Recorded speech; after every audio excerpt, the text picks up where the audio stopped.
I guess in the end, Cadet Arnold just decided that change wasn't for him at this point, or at least change wasn't for him at the Challenge Academy. So hopefully, as he navigates forward, he'll make the necessary changes in life on his own. Do you think that's possible at this point, to do it on his own?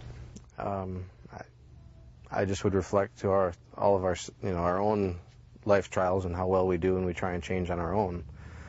Pretty hard to do that usually, and the bigger sport network we have to change, the better chances are of success. So I'm fearful of his future. As far as this late in the game, been here 2 months, is it typical to see someone quit and go home at this point?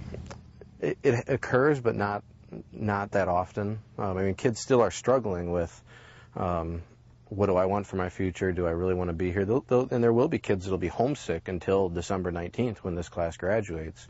But usually, if they make it this far, they realize they have a lot invested, and they'll stick it out. Did you see changes in him over the time that he had been here?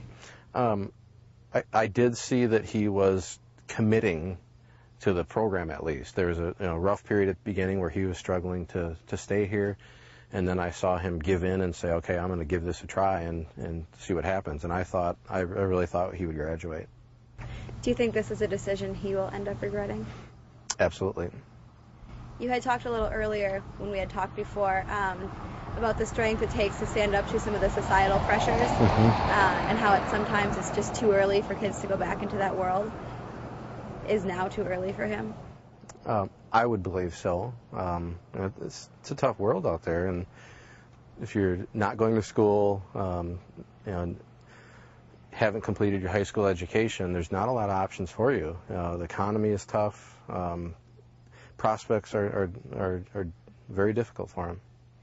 Anything else you want to add about the program at the moment or his leaving? Just that I hope he is one of those rare kids that, because we do see that some kids that leave or are dismissed mid-cycle, they go home and they realize I made a mistake, and they do turn it around themselves, or at least they start working on making changes themselves. So I just hope that he's one of those kids.